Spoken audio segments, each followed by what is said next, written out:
How to make toasted coconut and jaggery balls recipe. Take pieces of 2 coconuts and take 300 grams of jaggery. Take some quantity of cardamom. Make the powder of cardamom and keep it aside. Make the powder of coconut and keep it aside.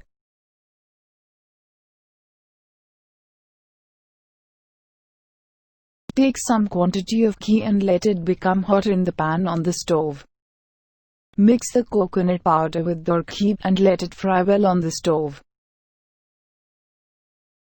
And keep the mixture of coconut and ghee aside. Now take the jaggery, mix with some water and let it fry on the stove. Let it fry till the jaggery becomes like liquid string. You can check it by adding jaggery on the water. Let it fry till the jaggery becomes thick like this. Now mix the coconut powder with the jaggery. Add cardamom powder and mix well together. Keep the mixture away from stove and let it become cool enough to make balls. The tasty coconut and jaggery balls are ready to eat.